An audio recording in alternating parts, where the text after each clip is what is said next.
Masters of the Universe Revelation is a vanity project. It's the Teela, Andra, and Evil-Lyn show. I'm doing this off the cuff. I am not.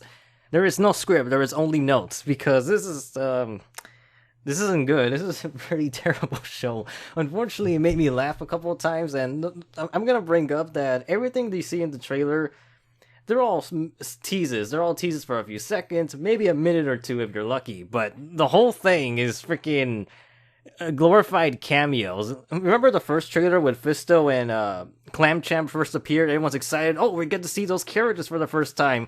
And then when you actually watch the first episode, they're only there for like those exact same number of length as the trailer, not speaking cameos. So when they finally do appear in episode 6, they, um,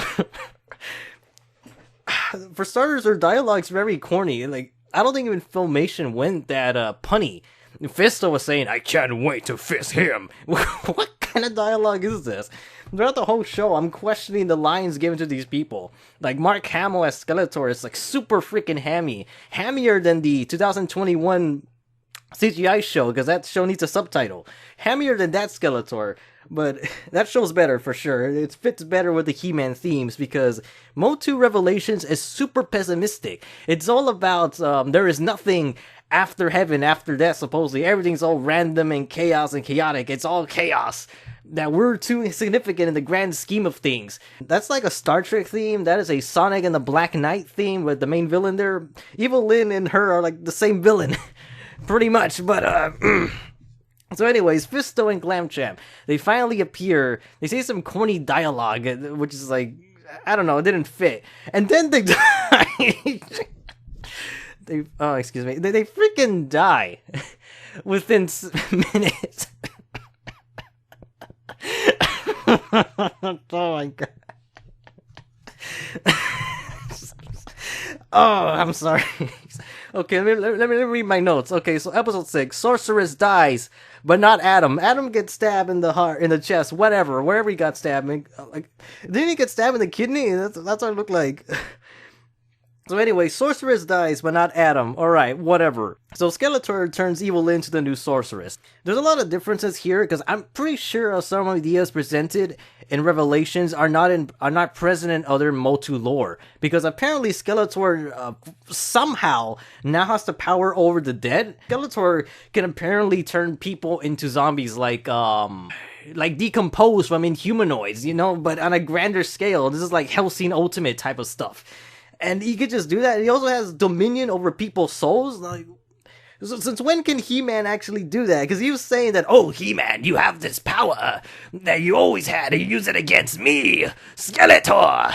And He-Man's like, what do you mean He-Man could have done that the whole freaking time? And like, where in MOTU lore is that? Is it in the Justice League crossover? Is it in some DC comic I haven't read?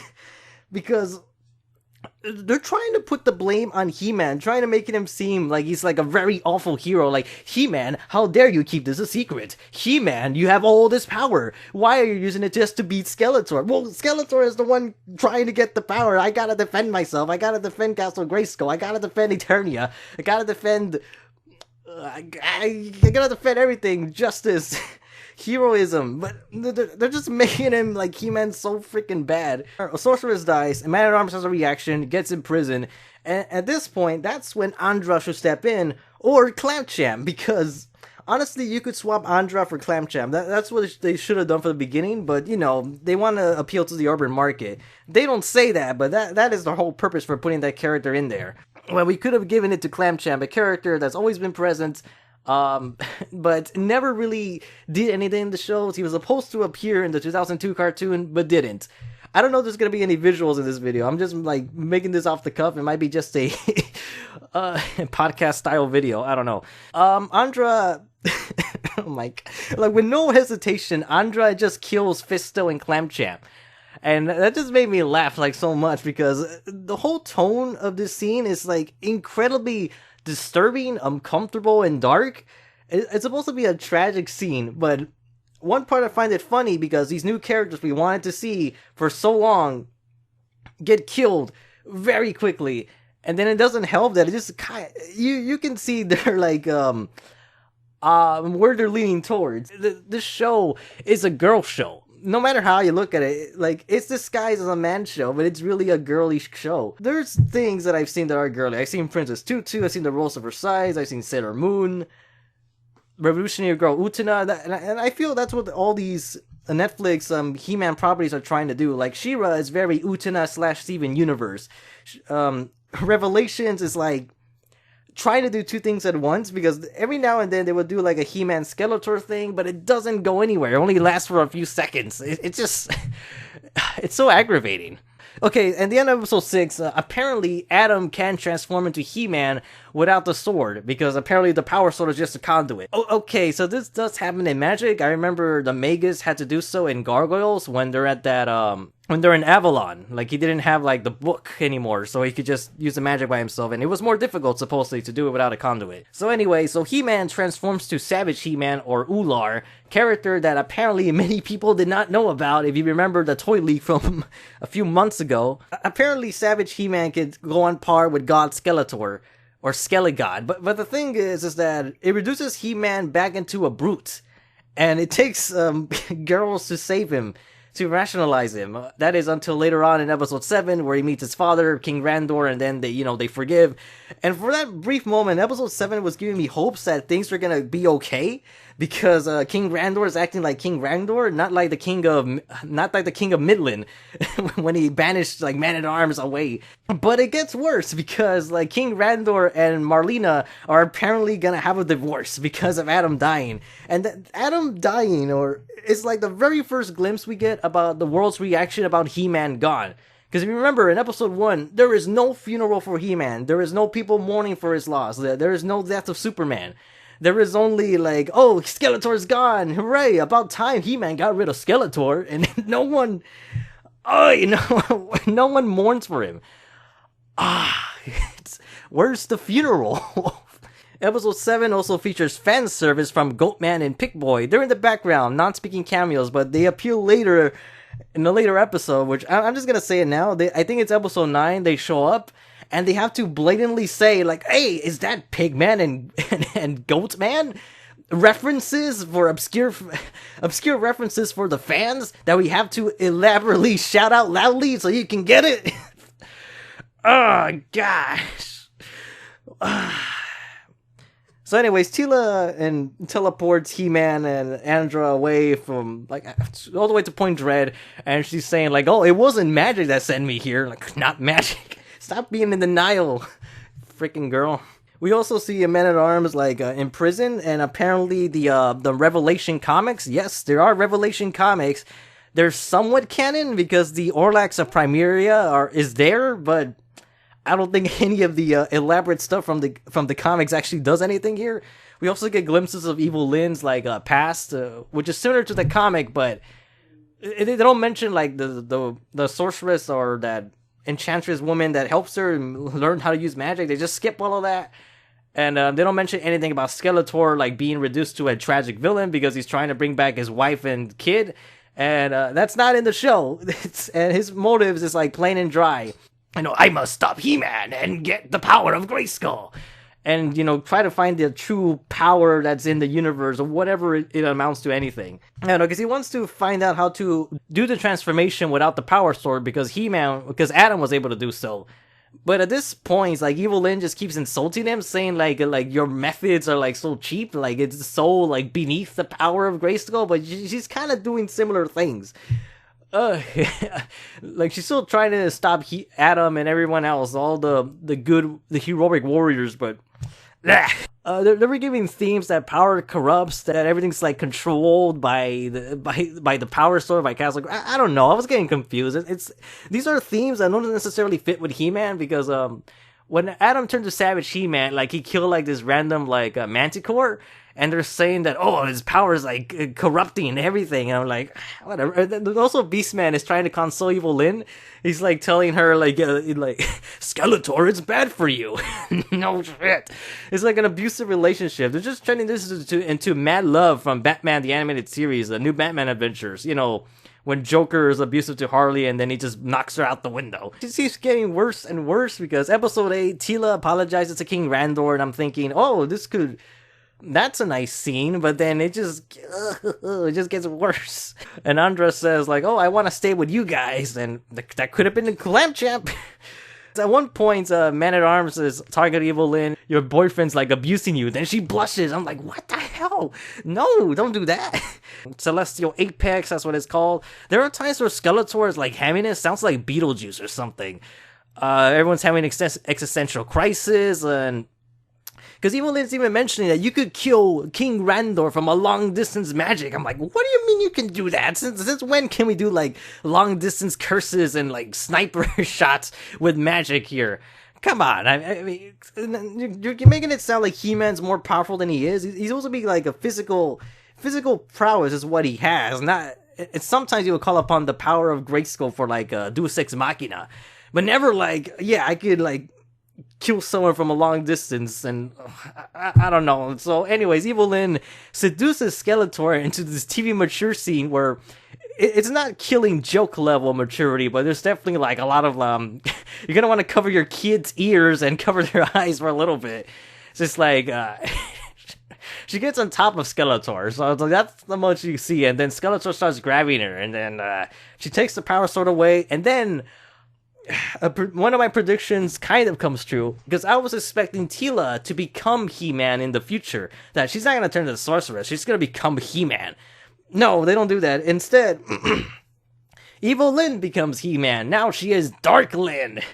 They give her all these muscles and all her hair is like cut down. I'm like, I know she had that hairstyle in 2000X, but the thing is here, it just looks like they're totally trying to do female empowerment, but the thing is, it looks so modern. If it were done like the 80s style, she would have more glamorous hair. Like, anyone seen, she would look like Lee Aaron or like Doro.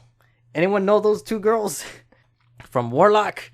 I feel like she should look like that instead of like what the design they give her. Oh, well.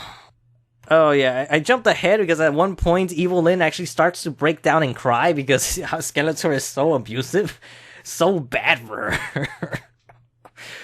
They're making her like a yandere at this point. Okay, yeah, I could jump into the next episode, like Vanity Project. Okay, so Evil-Lyn is He-Man. Dark-lyn is an idea of being progressive by eliminating anything masculine.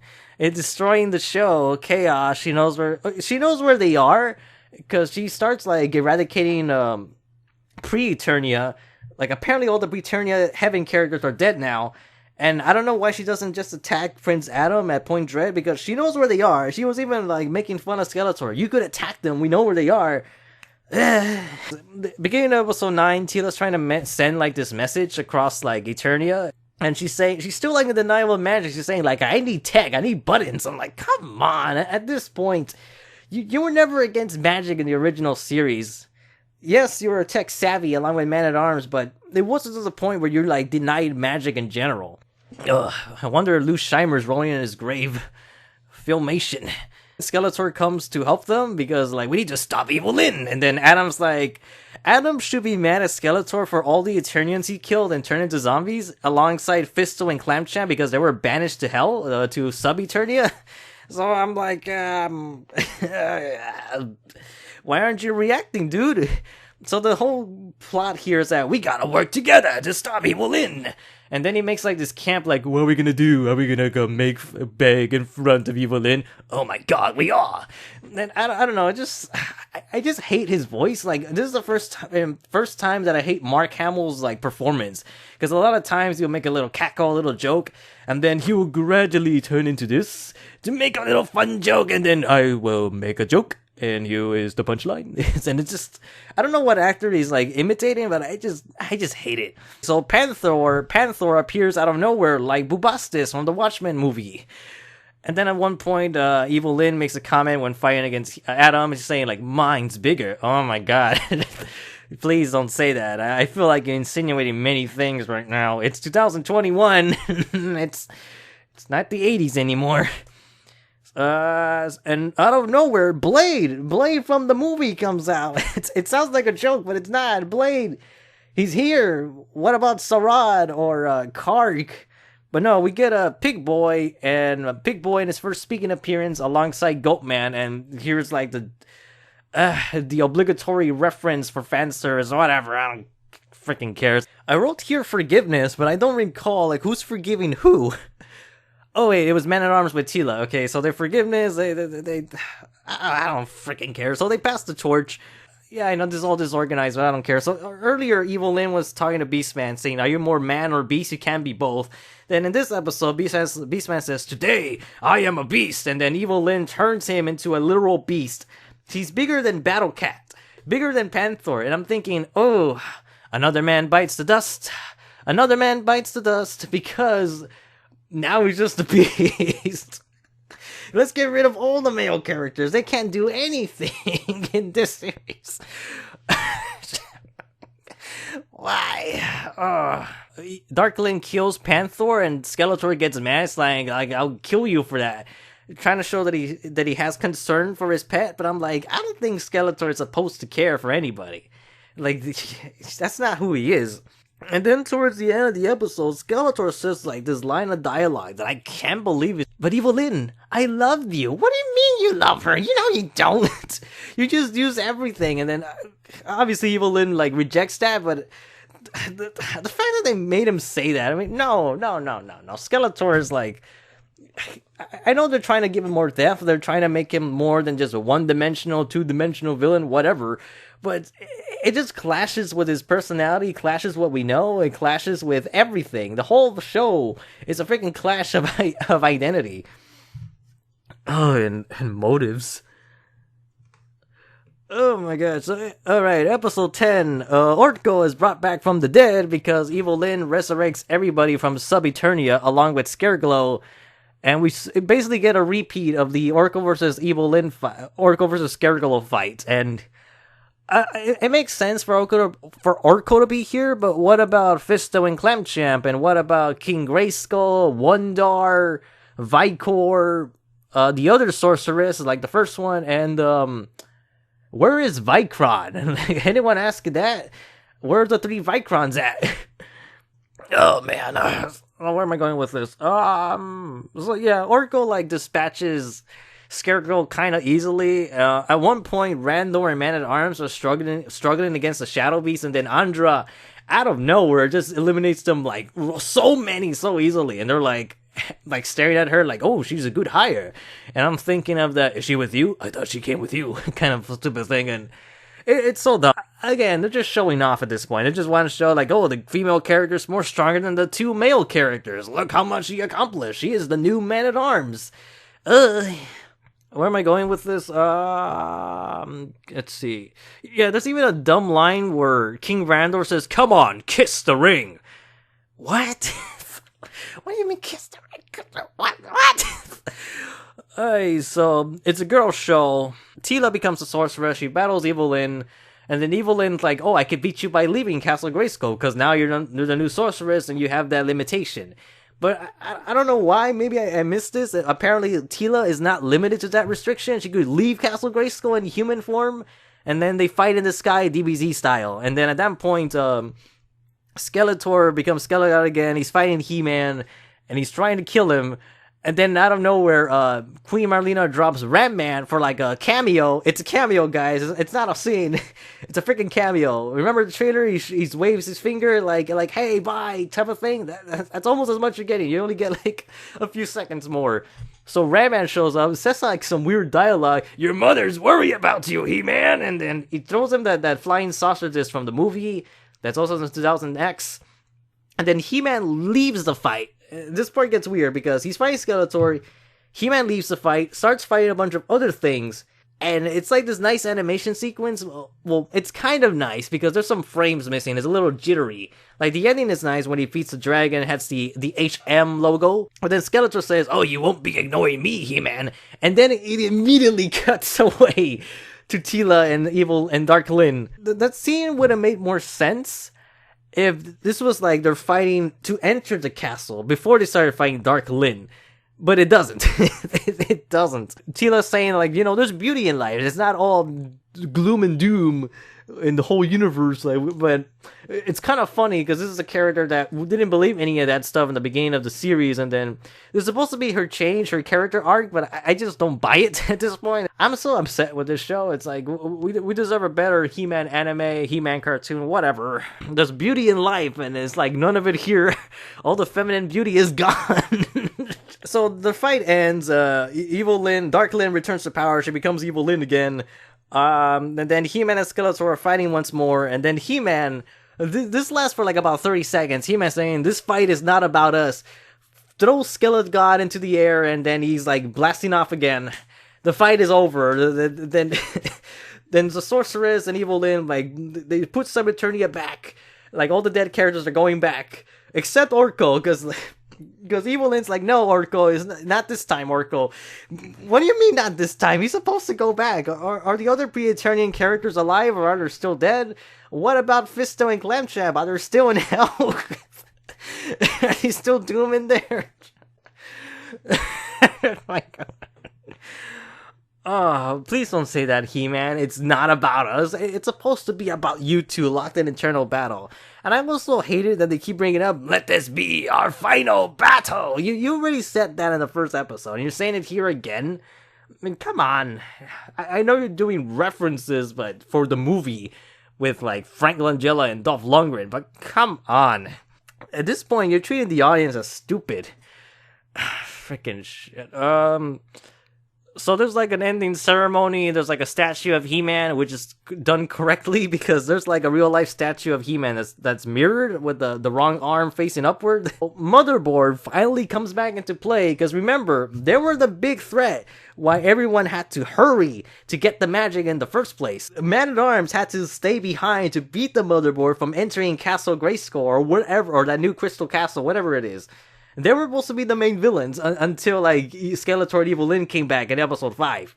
That's the reason why they wanted to get the Power Sword in the first place. So now they make a comeback, and they finally give an explanation to how people are turning into cyborgs. Apparently the Motherboard is an actual entity, is a living thing. It's like, what the hell? It's an actual person?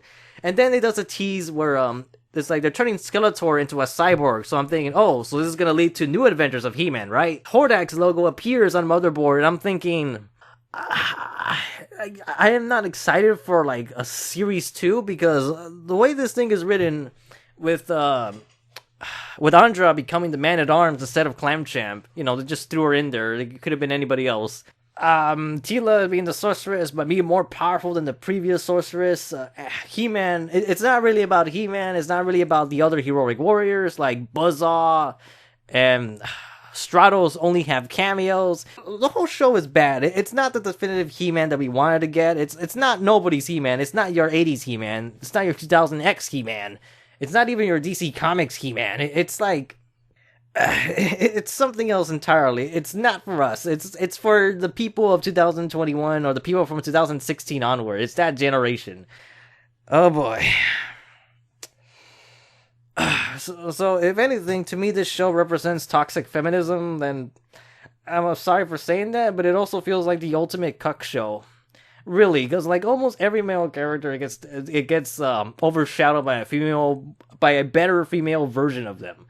Man-at-Arms by Andra, He-Man by Teela and the Sorceress, Skeletor by Evil-Lyn.